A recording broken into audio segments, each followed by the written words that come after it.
Jeremias, capítulo 29, versículos 4 ao 11. Diz assim: Assim diz o Senhor dos Exércitos, o Deus de Israel, a todos os que foram transportados, que eu fiz transportar de Jerusalém para a Babilônia. Edificai casas e habitai-as, e plantai jardins, e comei o seu fruto. Tomai mulheres, e gerai filhos e filhas, e tomai mulheres para vossos filhos.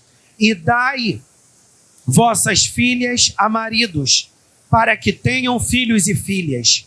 Multiplicai-vos ali, e não vos diminuais, e procurai a paz da cidade, para onde vos fiz transportar, e orai por ela ao Senhor, porque na sua paz vós tereis paz.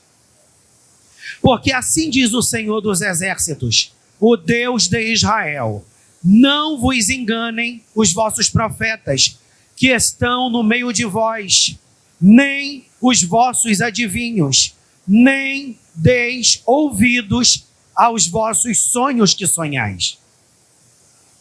Porque eles vos profetizam falsamente em meu nome. Não os enviei, diz o Senhor. Porque assim diz o Senhor: certamente que passados 70 anos em Babilônia, vos visitarei e cumprirei sobre vós a minha boa palavra, tornando-vos a trazer a este lugar. Porque eu bem sei os pensamentos que penso de vós, diz o Senhor. Pensamentos de paz e não de mal, para vos dar o fim que esperais. Curva a sua cabeça por um minuto. Pai, na autoridade que é no nome de Jesus, nós queremos meditar nessa palavra, mas nós queremos caminhar debaixo de uma inspiração espiritual. Que o teu Espírito fale aquilo que a igreja precisa ouvir e receber da sua parte. Pai, joga por terra todas as distrações, quebra cadeias, desfaz todo tipo de impedimento nas mentes para não compreenderem a tua palavra, e se revela para o louvor da tua glória, Pai, em nome de Jesus. Amém. Bem, a gente está no último domingo do mês de novembro, e desde o primeiro domingo de novembro, nós estamos caminhando debaixo de uma proclamação profética. E a proclamação é: Deus ainda realiza sonhos. Então, eu não poderia encerrar essa série de ministrações sem bater nessa tecla mais uma vez. Deus ainda realiza sonhos. Diga comigo: Deus ainda realiza sonhos. Agora pergunte para a pessoa que está no teu lado: sabe por quê? Ou seja, Deus realiza sonhos, mas tem um motivo, tem um propósito, tem uma razão pela qual Deus de fato realiza sonhos. Mas antes disso, deixa eu dar uma explicação desse texto. Eu achei interessante quando a nossa irmã Daiane teve oportunidade e falou sobre o momento, que o povo estava sendo submetido ao cativeiro babilônico. Na realidade, a palavra dela já era uma introdução para essa pregação, porque do versículo 4 em diante fala de uma carta que o profeta Jeremias escreveu para os exilados aonde, Josi? Na Babilônia. Ou seja, Jeremias escreveu uma carta para os exilados na Babilônia, aqueles que haviam sido levados cativos para a Babilônia. É óbvio que essa carta de Jeremias vai de encontro aos reis, às autoridades, aos artesãos, vamos dizer assim, a classe nobre daquela época, as lideranças que haviam sido levadas cativas para a Babilônia. Nós sabemos que o cativeiro fala de um período de provação de Deus sobre a vida daquele povo. Mas, pastor, qual era o intuito de Deus em provar aquele povo? Todas as vezes que Deus prova um homem, Deus prova com o intuito, Renata, de tirar alguma coisa daquele homem e agregar alguma outra coisa na vida daquele homem. Você pode perceber, aleluia, Vitória, que quando a gente está estudando, fazendo faculdade, fazendo um curso técnico, ou estudando formalmente no estudo formal, nós sabemos que as provas, elas visam nos avaliar para a gente receber uma nota que, somatizando no final de tudo, vai nos levar a mudar de série, subir de nível. Concorda comigo, igreja? Então, toda prova, ela visa agregar alguma coisa e tirar alguma coisa da gente, ok? Você está lá no 6º ano, você está sendo avaliado para que você dê adeus ao 6º ano e você entre no 7º ano. Você está na faculdade, no seu 1º, 2º, 3º, no seu 6º período, você está sendo submetido àquelas avaliações para você entrar no 7º período, ou então concluir aquele curso, concluir aquela faculdade. Tá bom, pastor? Então, se Deus levou esse povo para o cativeiro na Babilônia, visando tirar deles algumas coisas, o que em especial Deus queria tirar da vida daquele povo? Tanto o povo de Israel, eles eram muito presos à idolatria, e a idolatria levava eles à imoralidade sexual, porque os cultos pagãos daquela época tinha também prática sexual em adoração aos deuses. Então Deus queria tirar do povo de Israel a idolatria que levava eles a desonrarem a Javé e levava eles a profanarem seus corpos. Então o objetivo do cativeiro babilônico era trazer sobre eles uma consciência moral e uma consciência ética, aonde eles não poderiam adorar outros deuses e que o corpo deles não deveria ser profanado. Quem está entendendo diz amém. Só que todas as vezes que a gente está passando por uma prova, na maioria das vezes, a gente não consegue entender claramente o motivo daquela prova.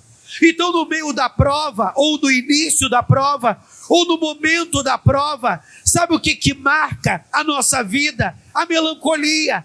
E o que é a melancolia? É eu me colocar nesse lugar de ter dó de mim e achar que Deus é injusto. Como quem diz, eu não merecia estar passando por isso.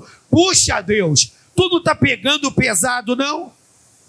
Quem está comigo diz amém. Ou todas as vezes que você passa por uma prova, você diz, pode vir, estou esperando a outra. Eu não, meu irmão. Louvado seja Deus. Às vezes eu digo para Deus, Deus, misericórdia. Mas, Senhor, eu sei que eu estou falando demais, mas sou eu e tu. Me perdoa já. Senhor, eu sou tão ruim assim? Sério, eu já falei para Deus. Senhor, eu sou tão cheio de carrapicho assim, Senhor. Senhor, eu sou tão pedreira para tu estar me quebrando. Aí a palavra que Deus diz que libera é somente essa. Eu tenho coisas maiores na tua vida. Então nós precisamos entender que o nível de desafio está relacionado à grandeza do que Deus tem para fazer na sua vida. Porque quando você analisa a vida de um atleta, você vai perceber que existem níveis. E quanto mais elevado é o nível daquele atleta, mais pesado é o seu treino. Só que quando o povo foi levado cativo, de início eles ficaram revoltados. De início eles endureceram seus corações, como quem diz: eu não mereço passar por isso. Então, se Deus está permitindo que eu passe por isso, eu vou aloprar. Ao invés de, na prova, eu dar o melhor de mim, eu vou negligenciar, eu vou relaxar. Isso é muito comum acontecer conosco, Renata. Quando a gente está passando por uma prova, Hugo, muitas das vezes a gente desanima. Fica ligado. Quando a gente está passando por uma prova, a gente desanima. E a gente começa a perder, de uma certa maneira, o ânimo. Aí tem crente, meu irmão, que no meio da prova não quer dar glória. No meio da prova não quer vir à igreja. No meio da prova não quer adorar. Teve um culto desses que eu vim aqui na festa da igreja, ou seja, eu vim todos os dias da festa, né?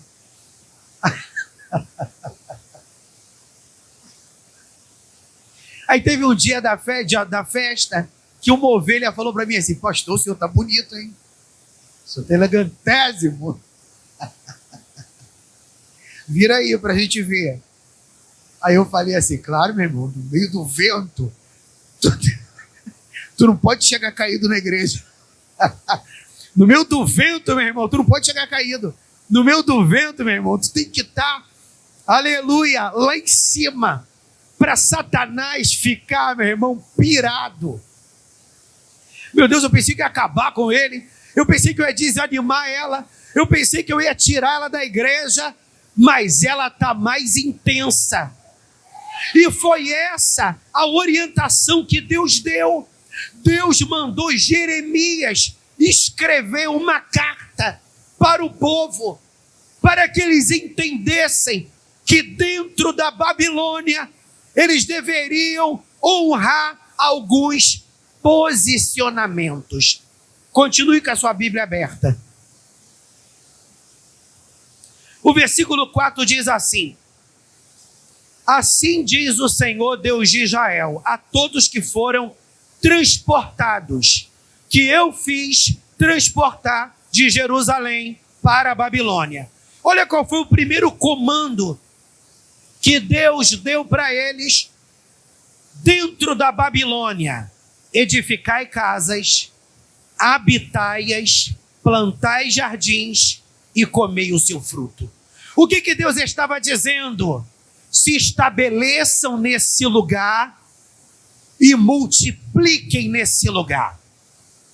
Deem seus filhos e filhas a casamentos, não com outros povos, entre vocês mesmos, que foram para o cativeiro. Então, no período do cativeiro, estabeleçam suas casas, não é barraquinho não, construam boas casas e multipliquem sobre este lugar, porque vocês vão passar nesse cativeiro 70 anos, e ao invés de vocês diminuírem em número, vocês precisam multiplicar. Então, dentro do cativeiro, Deus disse para eles: não parem de viver a vida, se estabeleçam e se multipliquem. Aí olha o que diz o versículo 7. E procurai a paz da cidade, para onde vos fiz transportar, e orai por ela ao Senhor, porque na sua paz tereis paz. Sabe o que Deus estava dizendo para o povo? Vocês estão na Babilônia, eu estou usando os babilônicos para provarem vocês, e sabe o que vocês têm que fazer? Orar pela paz da Babilônia. Você já viu, Jorge, que quando a gente está diante de um inimigo, na nossa carne, o que a gente deseja para alguém que se declara nosso inimigo? O mal. Para alguém que se declara o nosso inimigo, de primeira instância, o que a gente deseja para o nosso inimigo é mal. Mas a Bíblia diz que nós não devemos desejar mal para os nossos inimigos. Nós devemos abençoar os nossos inimigos em oração. Pastor, que coisa doida! Sabe por quê, meu irmão? Porque isso fala de que você de verdade tem o coração de Cristo reinando sobre a sua vida. Então, se alguém te fez mal, não fica desejando para ele morrer, quebrar a perna, se estrepar. Senhor, abençoe o meu inimigo. Senhor, salva o meu inimigo, porque a palavra diz: orem pela paz da Babilônia, porque Babilônia tendo paz, vocês experimentarão de paz. Ore pela prosperidade que eu vou trazer sobre a Babilônia, porque a Babilônia prosperando, vocês prosperarão. Não adianta no meio do deserto ficar com raiva da vida. Não adianta no meio do deserto ficar revoltado com Deus. Não adianta, porque você pediu algo e Deus não te deu ainda, ou no tempo que você deseja. Não adianta você ficar revoltado com Deus. Permaneça posicionado. Então Deus falou para o povo, Lohan: multipliquem na Babilônia. Busquem a paz pela Babilônia. Orem pela prosperidade na Babilônia. E Deus falou ainda mais, versículo 8. Porque assim diz o Senhor dos Exércitos, o Deus de Israel: não vos enganem os vossos profetas que estão no meio de vós, nem os vossos adivinhos, nem dê ouvidos aos vossos sonhos que sonhais. Deus disse para eles: no cativeiro vão se apresentar falsos profetas. No cativeiro vão se apresentar pessoas que disseram que sonharam com vocês, e nesse sonho estão dizendo para vocês: façam isso, faça aquilo, faça acolá.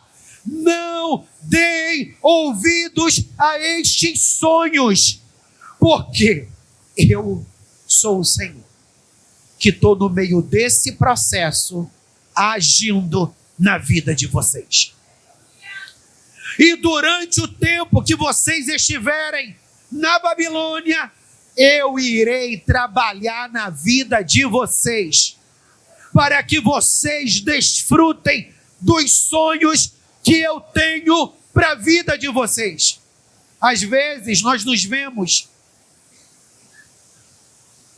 tão distantes e a gente começa a desanimar. Mas aí Deus nos leva a lembrar de coisas que nos dão esperança, né? Como diz aquele cântico, aleluia, da Leia Mendonça: quero trazer à memória o que me dá esperança. E eu estava pensando estes dias, glória ao nome do Senhor, do que Deus já fez na minha vida. Eu era um jovem tímido, louvado seja Deus, a única virtude que eu tinha em mim, que eu gostava de estudar, mas eu era um jovem tímido, sem perspectiva nenhuma espiritual, porque eu não conhecia a palavra de Deus. Quando alguém chegou para mim e me apresentou o Evangelho, eu disse: eu acredito que um dia eu vou ser crente, mas eu quero ser crente quando eu estiver bem velhinho. Porque na minha concepção, crente não vive a vida, não curte a vida. Então eu pensava assim: eu quero me converter velhinho, eu quero ser salvo, eu quero estar no céu, aleluia, mas eu não quero deixar de curtir a vida. Então eu não quero o Evangelho agora não. Quando eu tiver velhinho, eu vou me converter. E aí Deus me prega uma peça. Não lembro se foi no mês de agosto ou no mês de setembro, porque já se passaram muitos anos. Algumas pessoas da minha família sofreram um acidente de carro. Algumas pessoas aqui conhecem essa história. Algumas pessoas da família do meu pai sofreram um acidente de carro. Acho que a Lene deve lembrar muito bem dessa história. Amém? Algumas pessoas da minha família sofreram um acidente de carro. Eram 6 pessoas dentro do carro. E eles sofreram um acidente de carro aqui na Avenida Brasil. E o que aconteceu? dessas 6 pessoas que estavam dentro do carro, todos os homens vieram a óbito. Todos os homens morreram naquele acidente de carro. Meu avô morreu na hora, o meu tio, casado com uma tia minha que morava em Santíssimo, hoje ela já é falecida, ele morreu na hora. Um outro tio meu, irmão do meu pai, sofreu traumatismo craniano, foi submetido a uma cirurgia, ficou algumas horas, não sei se foi 2 dias, alguma coisa assim, internado, mas ele não resistiu aos ferimentos e veio a óbito. Então as 3 mulheres ficaram viúvas. Minha avó quebrou o fêmur, ficou meses internada. Minha outra tia, irmã do meu pai, quebrou os 2 fêmurs, teve que botar metal, restituir parte do osso, ficaram meses internadas. Uma tia minha, que era desviada do evangelho, foi a que menos sofreu nesse acidente, porque na hora do engavetamento, ela foi cuspida para fora do carro, e o único dano que ela sofreu foi os estilhaços, né, que entraram no corpo dela, os pedaços de vidro. E teve essa situação, né, que mexeu muito com a nossa família. Meus pais, a gente foi no ano de 89, acho que eu tinha uns 15 anos, ou 16, ou 14, não lembro. E meus pais fecharam a casa deles, e minha mãe e meu pai foram morar na casa da minha avó, que era a família mais próxima, para dar todo o suporte à minha família. E a gente foi para a casa da minha avó, e na época, uma tia minha me chamou para passar um tempo na casa dela, que é a avó da nossa irmã Evelyn, daqui da igreja. A minha tia me chamou para passar uns dias na casa dela. E uma prima minha, que a gente foi criado como irmão, ela já estava caminhando na igreja, e num belo dia ela falou para mim: Henrique, vamos na minha igreja, vai ter um culto jovem lá, vamos lá. Aí eu, Lucimar, igreja? Pastor, você não ia para a igreja? Não, a lembrança que eu tinha de igreja era quando eu era criança, que minha mãe me levava para a casa da bênção para tomar azeite, que eu odiava essa experiência. Mas na minha adolescência eu não ia à igreja. E ela falou: vamos na igreja. E eu fui para a igreja com ela. Chegou lá, o pregador pregou, as pessoas cantaram. Tu entendeu alguma coisa? Eu não entendi nada. Se alguém perguntar para mim: Josi, qual foi a palavra que te tocou? Nenhuma, eu não vi, eu não lembro. Acho que o inimigo colocou um tapão no meu ouvido. Meu irmão, eu não consegui entender nada que estava acontecendo no culto. Mas aí, essa minha prima Louva também, a mãe da Riane, ela recebeu a oportunidade para cantar um hino, Emerson. Aí ela falou assim: olha como é que Deus toca em cada um de nós de uma maneira diferente. E essa minha prima cantou um hino, glória a Deus. E ela falou assim, ela já fazia dueto com uma menina que cantava, e ela falou assim: eu quero cantar um hino, e eu quero deixar esse hino para meditação do meu primo, para Deus falar o coração dele. E ela cantou aquele hino, né? Bate no peito, meio sem jeito, teu coração, em teu silêncio, o tédio é imenso, só desilusão. Diga pra mim o que há. Conheço alguém que pode dar plena paz, solução, salvação. Não há trevas que ele não possa dissipar. nem tempestades que ele não possa acalmar, nem barreiras que possam conter seu amor. Não há nada que possa essa luz apagar. E aí, meu irmão, ela foi cantando, aquela canção foi entrando no meu coração, alguma coisa foi mexendo comigo e foi me dando uma vontade de chorar, mas eu não chorei. Aí o pregador pregou, pulou no poder, fumegou, eu não entendi nada e aquele hino ficou na minha cabeça, aquele hino ficou na minha cabeça, aquele hino ficou na minha cabeça.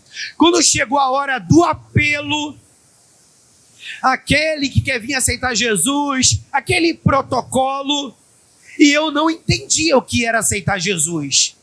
Quando ele falou, aquele que quer aceitar Jesus, vem aqui na frente, até me deu vontade, Mateus, de ir lá na frente, sem saber o que aquilo representava. Mas eu não iria, sobre hipótese alguma, sozinho. Olha aí a razão da igreja estar atenta, Josi.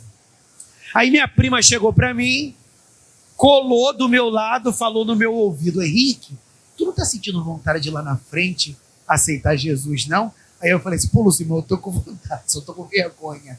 Aí ela falou assim, eu vou lá com você.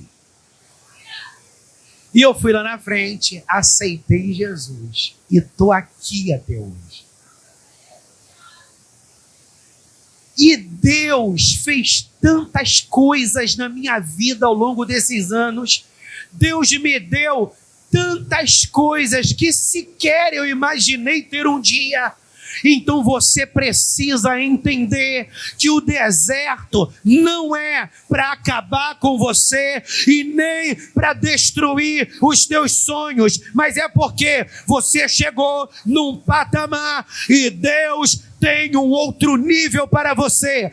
Então, da mesma maneira que Deus disse para o povo de Israel, no meio do cativeiro, multipliquem, no meio do cativeiro, orem pela paz da nação, no meio do cativeiro, busquem prosperar, no meio do cativeiro, não deem ouvidos a palavras que sejam contra a primeira palavra que eu já liberei, porque nesse deserto eu estou preparando vocês para algo extraordinário que eu irei fazer em vossas vidas. Então diga comigo, eu não posso desistir. Eu não posso olhar para trás. Eu preciso seguir em frente, porque eu tenho novas conquistas. Narabashuri lebarácia. Aí o tema da mensagem é: Deus ainda realiza sonhos. Aí eu coloquei uma pergunta, Vitória. Sabe por quê? Ele te fez uma promessa. Deus ainda realiza sonhos. Sabe por quê, Ana? Ele te fez uma promessa. Qual foi a palavra base que a gente usou para a temática dessa série de ministrações? A história de José. E José foi um jovem que no auge dos seus 17 anos, Deus deu para ele sonhos de que sol, de que lua, de que 11 estrelas se encurvariam diante dele, e ele não conseguiu imaginar o que Deus tinha para fazer na vida dele. Os irmãos dele lançaram ele numa cova, depois ele foi pego e vendido para os ismaelitas, ele foi levado para o Egito, no Egito ele foi servo de Potifar, no Egito ele foi prisioneiro, porque a mulher de Potifar levantou uma calúnia contra ele, dentro do sonho, ou melhor, dentro do cárcere. José discerne o sonho de um padeiro e de um copeiro, e a palavra diz que o sonho discernido se cumpre. E José disse: olha, lembrem de mim quando você estiver na presença de Faraó. Alabandou becarabarácia. O copeiro não lembrou dele. Agora, por que aquele camarada não lembrou de José? Porque ele era um egoísta, porque não estava na agenda de Deus ainda aquela exaltação chegar. Eu sempre costumo dizer que Deus tem os seus meandros. Pastor, o que é isso, meandros? Meandros, Lohan. Tem 2 Lohan aqui. Meandros é o caminho de um rio. Você não vê rio caminhando reto. Rio é.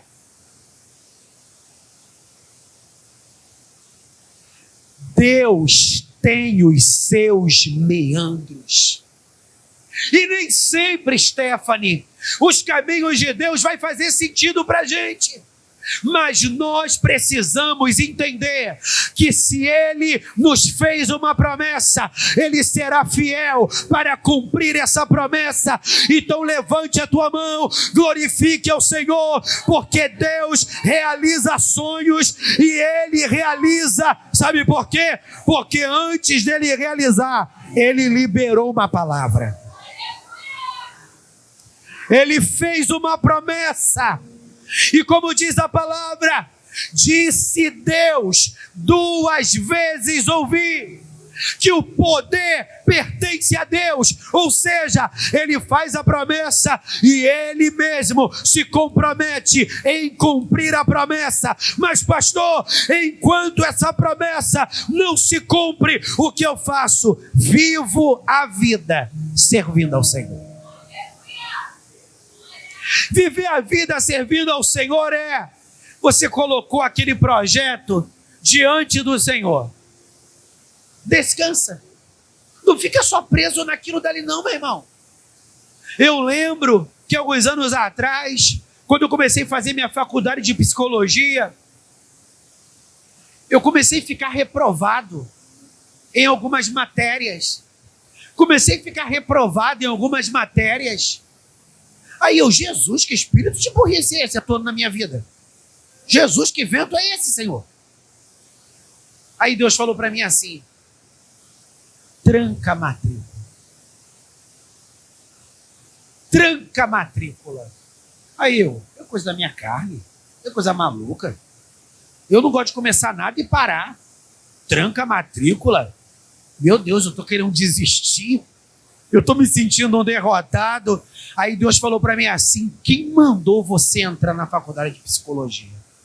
Aí o que eu fiz, Daiane? Recolhi a minha insignificância. Tranquei a faculdade. Custou muito, meu irmão, mas eu tranquei.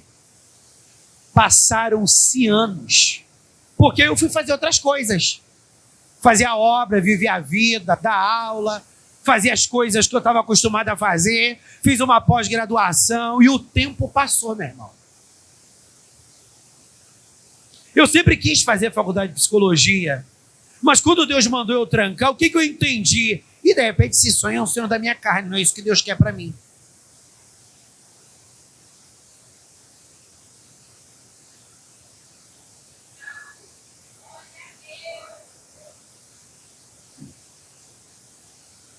Aleluia. Eu que desliguei. Sem querer. Emoção. Meu irmão. Isso aqui é ao vivo, meu irmão. Meu irmão, eu nem imaginei que um dia eu ia voltar mais para aquela faculdade. Na minha cabeça, aquela página estava virada. Só que eu comecei a fazer minha faculdade numa escola privada, numa instituição privada, que era uma instituição referência naquela época, no curso de psicologia e etc. Uma das privadas, mas que era referência. Passaram-se muitos anos que eu não lembro quantos. Até porque não estava no script eu contar esse testemunho. O varão que me lembrou. Amém? Então eu não lembro. Mas a história é real. E a universidade que eu estudava era a Gama Filho.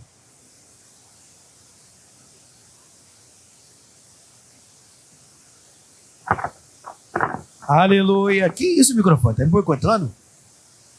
Que era uma instituição, ou seja, eu estudava psicologia nessa instituição, Gama Filho, e parei essa faculdade por muitos anos, não lembro quantos, muitos anos, mais de 6 anos, e passaram-se os anos e essa universidade faliu.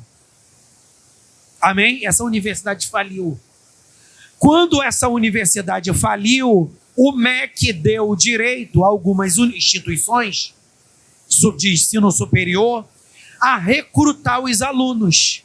Tanto os alunos que estavam na ativa, quanto os alunos que estavam na inativa. No meu caso, eu estava na inativa. Eu já não estudava há muitos anos.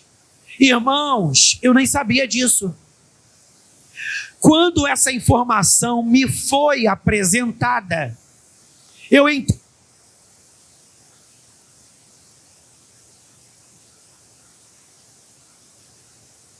Aleluia. Quando eu fiquei sabendo dessa informação, o que eu fiz? Eu entrei em contato com o MEC.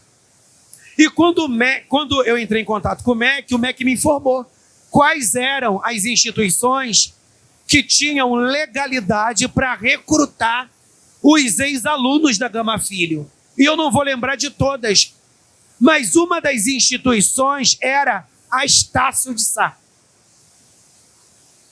E eu entrei em contato com a Estácio de Sá para saber o que era possível para eu fazer para voltar à faculdade.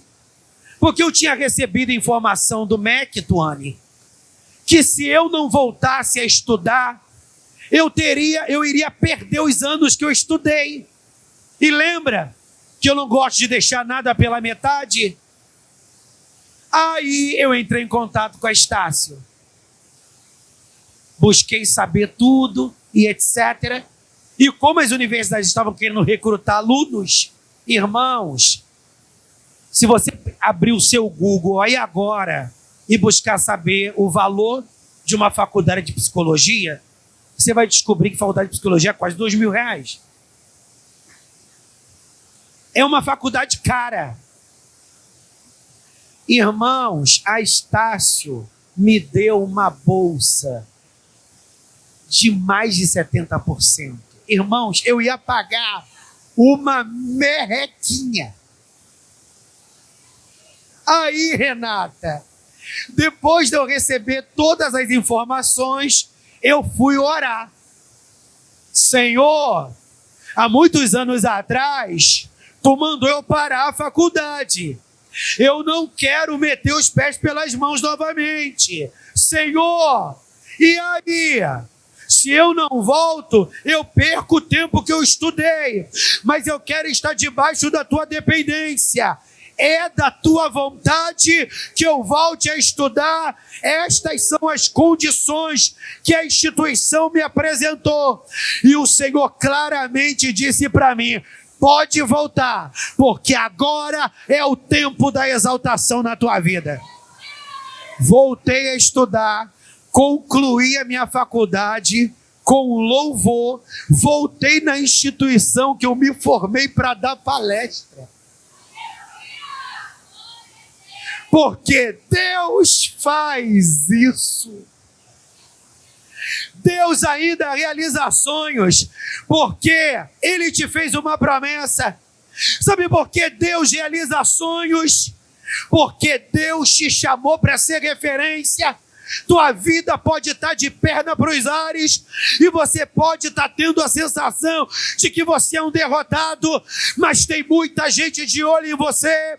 E sabe por que Deus realiza sonhos na sua vida? Porque Ele te chamou para ser referência. Ou seja, Deus quer te levantar, Deus quer te usar, Deus quer engrandecer o nome dEle na tua vida. Não é para capricho seu ou para para a vaidade sua, mas é porque Deus tem te chamado para ser referência no teu quintal, para ser referência na tua família, para ser referência na tua parentela. Obarabashuri lebaraia. Eminarabashuri lebarácia. Eu lembro que quando eu era mais novo, Deus falou para mim assim: eu tenho uma obra de fogo na tua vida, e eu vou te provar como eu provei Jeremias. E quando a gente olha para a vida de Jeremias, eu me identifico muito com a história de Jeremias. E quando a gente olha para a vida de Jeremias, a gente vai ver Jeremias, meu irmão, quase desistindo. Você vai ver Jeremias questionando a vontade de Deus sobre a sua vida, mas você vai ver Deus engrandecendo o nome dele na vida de Jeremias. Quando Jeremias profetizou, Josiane, muita gente não deu crédito na palavra de Jeremias, e de repente você está recebendo essa palavra. Deus ainda realiza sonhos, e você está olhando para a pessoa que está do teu lado. Eu não estou vendo Deus realizar sonhos na vida dela. Você está olhando para a vida do teu pastor, e eu não estou vendo Deus realizar sonhos na vida do meu pastor. Quando a palavra é liberada e você não crê, eu só lamento para você. Quando nós lemos o livro de Lamentações de Jeremias, eu já estou encerrando. Quando nós lemos o livro de Lamentações de Jeremias, o que é o livro de Lamentações de Jeremias? Jeremias chorando e se derramando na presença do Senhor pela vida do povo que não creu na palavra. E por não terem crido, estavam sofrendo. Porque antes de Deus falar que eles iriam entrar no cativeiro, Deus falou para eles: arrependam-se, para que não se faça necessário vocês passarem pelo cativeiro. Só que eles não creram na palavra de Jeremias. Mas a palavra de Jeremias se cumpriu. E quando a palavra de Jeremias se cumpre, eles vão até Jeremias, pensando que só porque Jeremias profetizou, Jeremias teria poder para mudar aquela profecia. Eu quero dizer para você, meu irmão, a palavra de Deus não se perde. A palavra de Deus, ela tem endereços. Para você ver como é que Deus dirige a nossa história. Há muitos anos atrás, o irmão do Emerson congregava aqui na igreja. Há muitos anos atrás. E vai anos nisso. E o Emerson passou por um problema na vida dele pessoal. E eu lembro até hoje, o Júnior, José nem sonhava estar na vida do Emerson. E o Júnior chegou com uma fotinha do Emerson. Pastor, ora pela vida do meu irmão, aconteceu isso, isso e isso. Ora pela salvação do meu irmão. E a gente entrou naquela briga, meu irmão, com Satanás, pela vida desse moço aqui. Oramos. Passaram-se os anos. Quem eu vi sentado ali na cadeira, se eu não tiver equivocado, ali próximo onde a Lene está, o Emerson. E ele começou a caminhar. Depois ele trouxe a Josi. E ela começou a caminhar. E onde eles estão? Firmes na presença do Senhor. Por que eu estou contando para você essa história? para você entender uma coisa: a minha vida e a tua vida não somos nós quem escrevemos. Quem escreve a nossa história é o Senhor.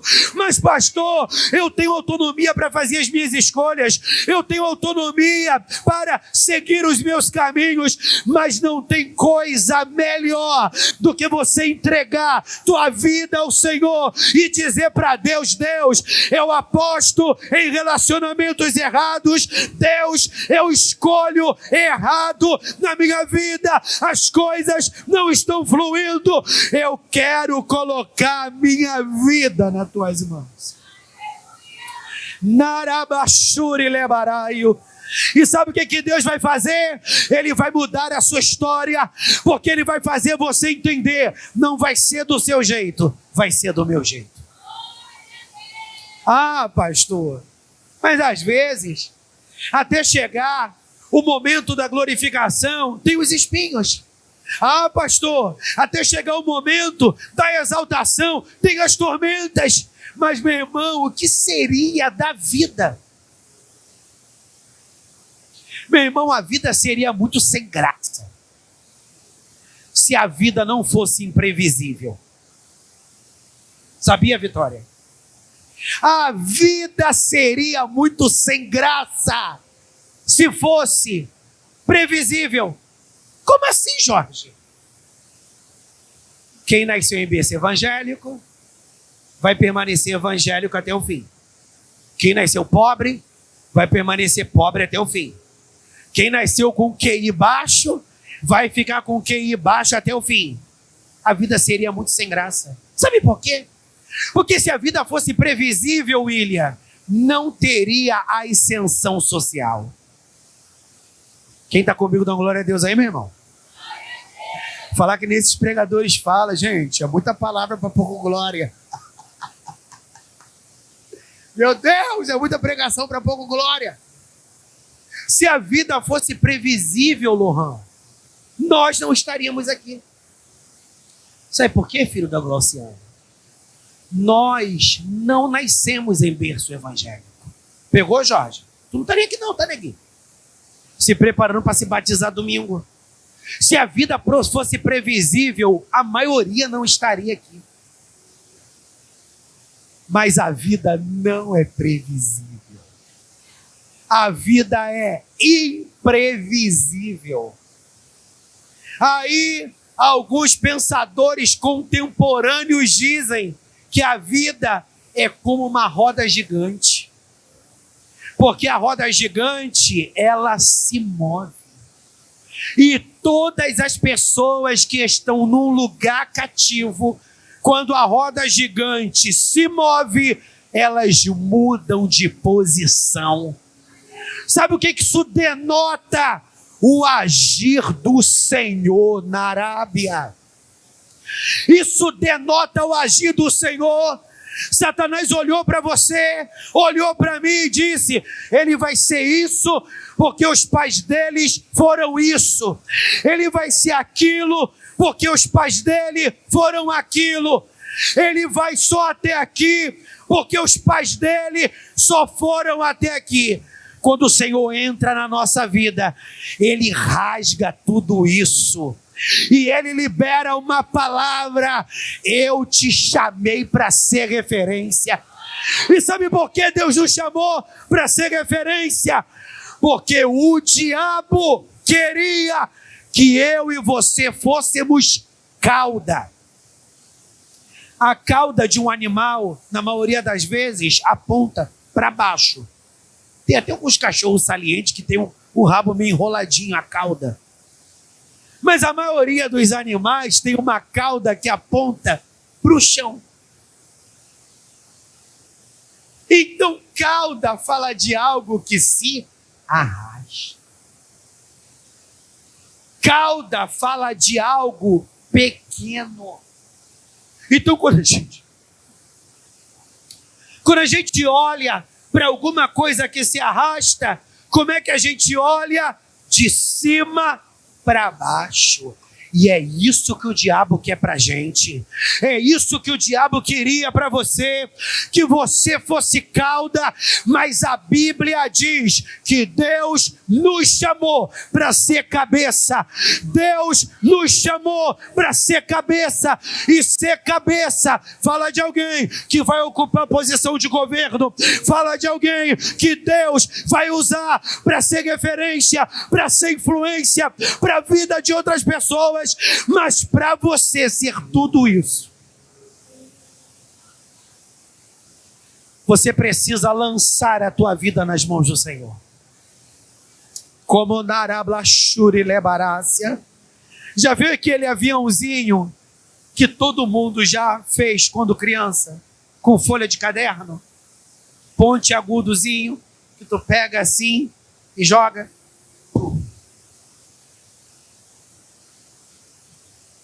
Em nome de Jesus, Deus te convida a decolar. Coloque a mão no seu peito e diga: eu vou viver todas as promessas que Deus tem para mim.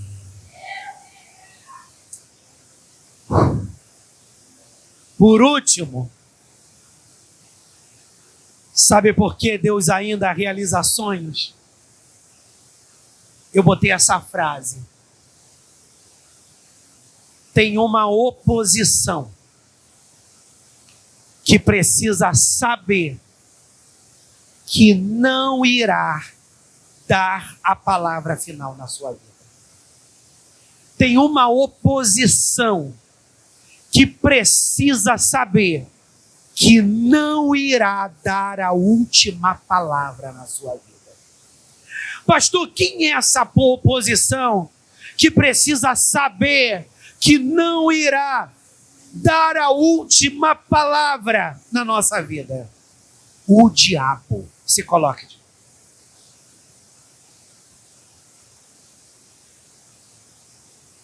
Louvor aqui na frente. Louvor está desfalcado. Jesus, que beleza.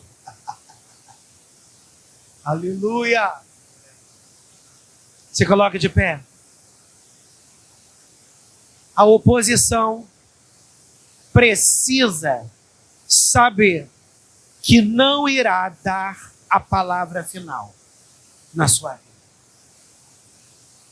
Uma das minhas primeiras experiências de orar por libertação, eu dirigia um culto na minha casa quando eu era solteiro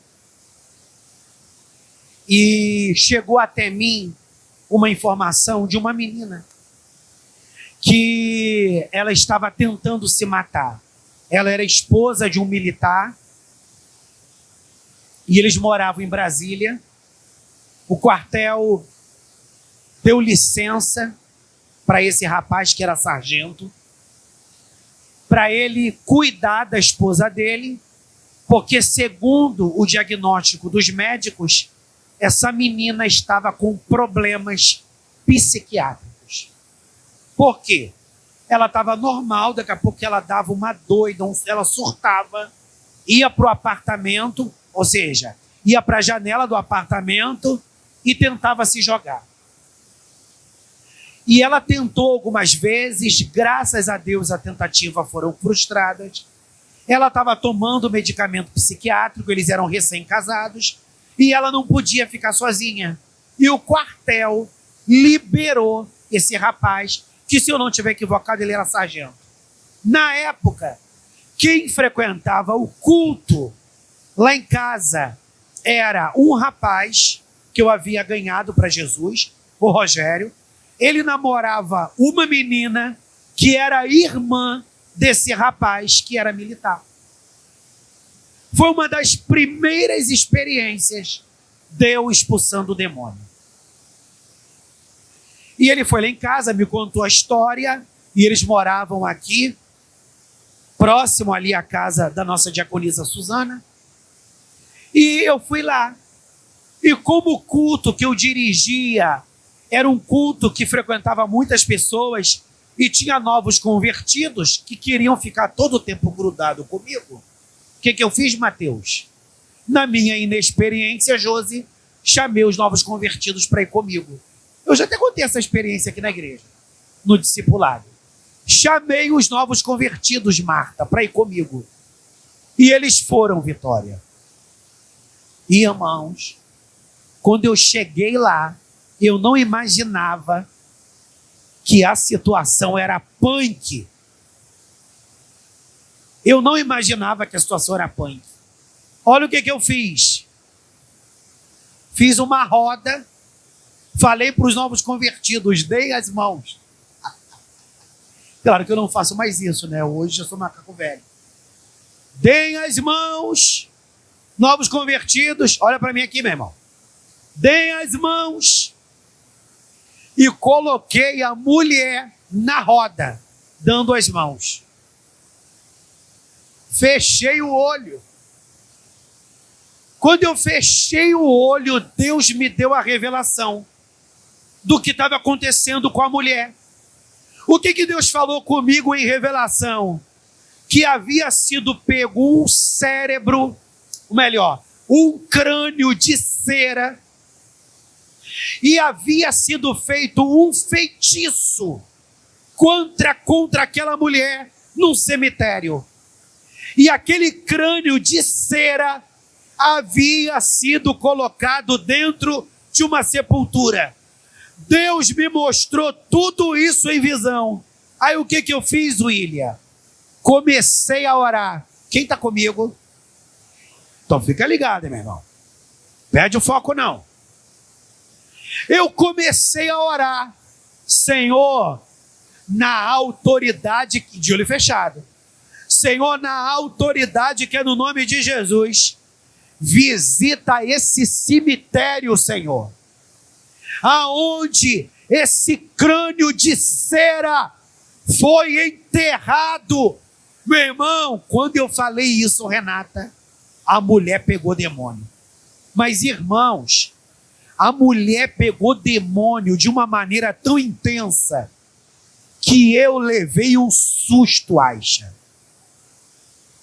Eu levei um susto, porque eu não estava esperando aquela mulher pegar demônio. Meu irmão, eu levei um susto da cabeça à planta dos pés. E eu não estou dramatizando não, hein? E aquele demônio pegou a mulher, saiu da roda e ele veio para cima de mim. Irmãos, o demônio veio para cima de mim com toda a fúria e disse para mim: quem é você? Quem é você para me destruir? Quem é você para me derrubar? Irmãos, eu fiquei com raiva naquele dia. O capeta, tu não vai me deixar envergonhado aqui não. Eu falei em pensamento. Aleluia! Capeta, tu não vai me deixar envergonhado aqui não. Porque o demônio disse claro: quem é você para me destruir? Eu vou te destruir. Meu irmão, quando o capeta disse isso para mim, eu fui tomado por uma autoridade e eu disse assim para o capeta: eu não posso contigo, mas o Senhor que está na minha vida pode. Caí para cima daquele capeta, botei a mão na cabeça da mulher, expulsei aquele demônio, aquela maldição foi quebrada. Sabe o que aconteceu? Aquela mulher ficou sã, aquela mulher voltou para Brasília com o marido, e depois de meses eu tive testemunho de que tudo estava fluindo maravilhosamente na vida daquele casal, porque Deus levantou um profeta que não tinha experiência para desfazer aquele feitiço.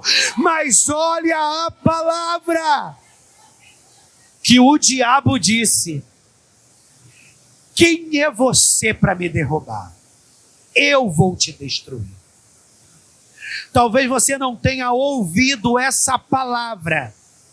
Passei um pouco do horário. Talvez você não tenha ouvido essa palavra diretamente do diabo. Mas eu quero que você entenda que o interesse dele é te destruir. Então Deus vai realizar sonhos na tua vida. Primeiro, porque Ele te fez uma promessa. Segundo, Ele te chamou para ser referência. E terceiro, Ele vai realizar sonhos na tua vida, porque tem uma oposição que precisa saber que não irá dar a palavra final. Quem quer dar a última palavra é o diabo, mas sabe quem já deu a última palavra? O Senhor. Quais são os seus sonhos? Eu tenho um sonho de me tornar um profissional autônomo. Eu tenho um sonho de fazer minha faculdade. Eu tenho sonhos de ver meu casamento restaurado. Eu tenho sonhos de Deus me dar um casamento, de Deus me dar filhos. Eu tenho sonhos de ver a minha família salva. Dê a mão à pessoa que está do teu lado. E eu quero orar para que, da mesma maneira que lá no cativeiro o povo permaneceu posicionado, você permanecerá posicionada, mesmo enquanto esse sonho não se cumpre. Porque o teu posicionamento vai atrair a atenção do céu. E o Deus que realiza sonhos olhará para você e te levantará no meio dessa multidão, te levantará no meio da tua família, para que todos saibam que Deus é Deus na tua vida. Senhor, na autoridade que é no nome de Jesus, nós estamos aqui, Senhor, já no encerramento desse culto, para profetizar sobre a vida dessas pessoas que talvez estejam descrendo da promessa. Tu realiza sonhos, abre portas que se fecharam, remove impedimentos que se levantaram, anula opressões do inferno que batalham e batalharão para que na vida dele as coisas não deem certo, para que na vida dela as coisas não deem certo. Todo poder de morte, todo poder de falência, todo poder de loucura, todo poder de derrota, todo poder de feitiços, palavras de maldições, sejam anuladas, sejam repreendidas, e que ele receba ânimo, e que ela receba ânimo, e que ambos vejam a exaltação do Senhor sobre sua vida. Diga comigo: eu vou prosperar, eu vou multiplicar na terra dos viventes, porque eu tenho semeado perseverança, e por essa razão eu colherei vitória. Em nome de Jesus, celebre a Deus com as suas palmas, igreja.